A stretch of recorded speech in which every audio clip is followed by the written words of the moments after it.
Picture this. A father, graying at the temples, hands trembling ever so slightly, faces his son across the kitchen table.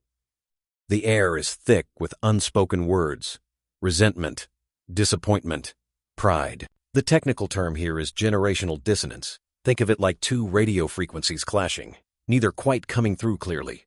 Now, you might be wondering, what could push a bond as old as time to its breaking point? Sometimes it's not one big betrayal, but 1,000 small cuts, a forgotten promise here, a harsh word there. In my story, the son made a choice that shattered his father's trust.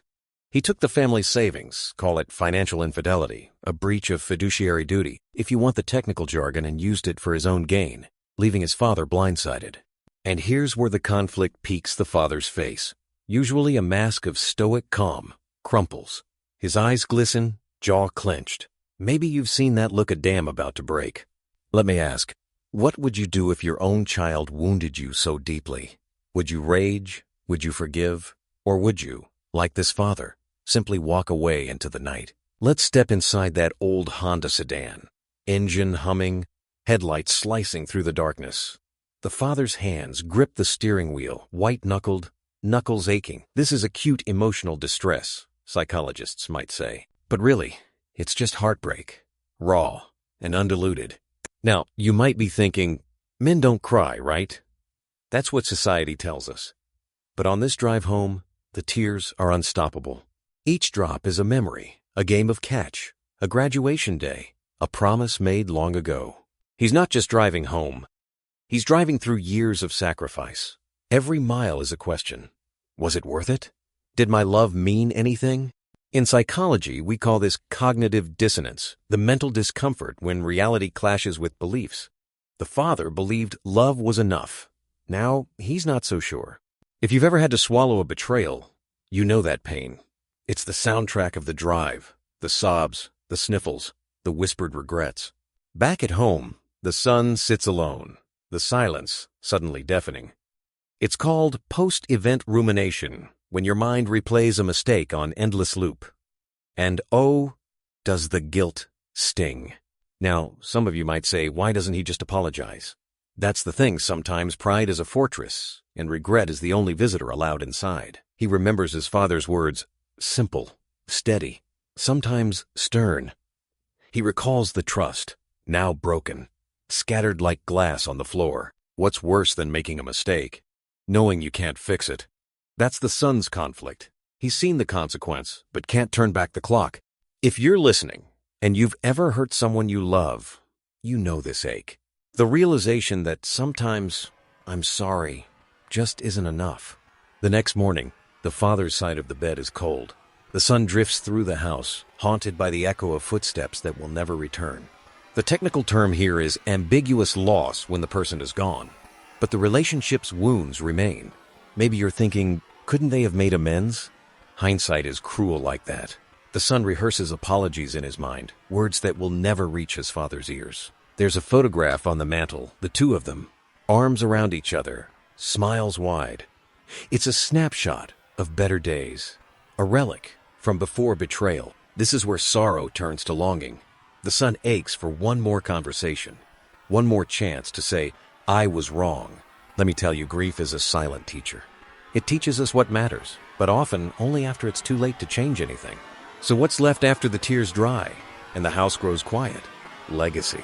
That's the word emotional inheritance, passed down not in dollars, but in memories and regrets. Maybe you're asking, can love survive betrayal? The answer is complicated. Love, like an old oak, has deep roots.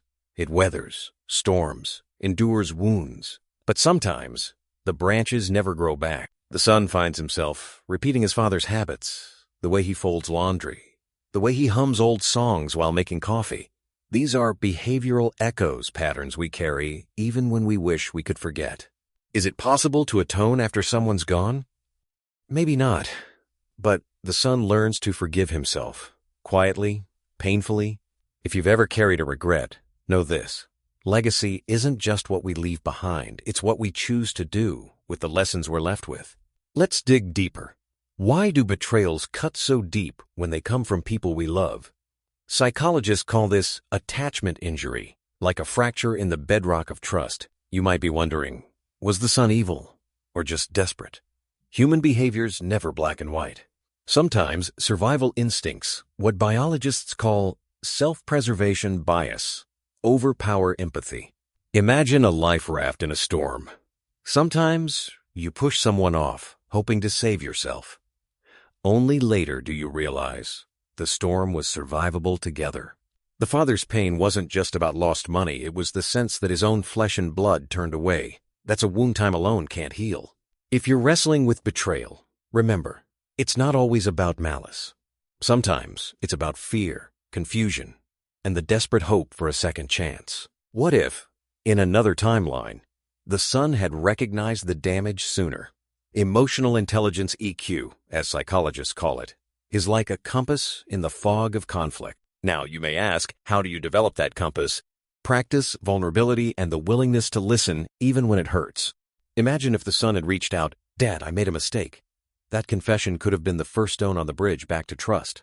But without self-awareness, what therapists term metacognition, regret, just festers, and forgiveness feels impossible. So, if you're sitting on an apology, don't let pride win. Emotional intelligence isn't just a buzzword, it's the difference between loss and healing. Let's talk about final words, the ones we wish we'd spoken but never did. Linguists call this unresolved discourse. It's the echo that lingers long after the room is empty. You might be thinking, why don't we say what matters when it matters? Fear of rejection, maybe. Or the belief that there will always be more time. The son replays his last conversation with his father, mundane, routine. If only he'd said, "I love you." If only he'd said, "I'm sorry." This is the conflict. Life's brevity versus our endless capacity for procrastination. The tragedy is, we always think there's tomorrow. So here's my plea to you. Don't wait. Say the words, because silence is a heavy thing to carry. Grief isn't just pain, it's transformation. In grief counseling, they talk about post-traumatic growth, the idea that loss can, paradoxically, make us wiser, kinder, more whole. Now, you might be skeptical. How can something so shattering ever bring hope? But think of a forest after a fire, new shoots, green and stubborn, breaking through the ash. The son, for all his regret, starts to change. He reaches out to old friends, volunteers at a shelter, calls his own children just to say hello. This is resilience, a psychological term meaning the ability to bounce back, to adapt, and it's forged in the crucible of loss. If you're hurting, remember, your pain isn't the end of your story.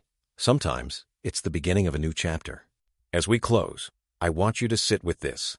Every family has wounds, some visible, some hidden deep. The story of a father and son torn apart isn't unique, but it is universal. You might ask, what's the takeaway? It's this. Healing doesn't always mean reconciliation. Sometimes it means learning to live with the scars and making peace with your own heart. In therapy, we call this integration, the process of weaving pain into the fabric of who we are. Not to forget, but to understand. Let me leave you with a challenge. Reach out to someone you love today. Don't wait for regret to be your teacher. Because in the end, it's not just the words we say, but the love we show that writes our real legacy.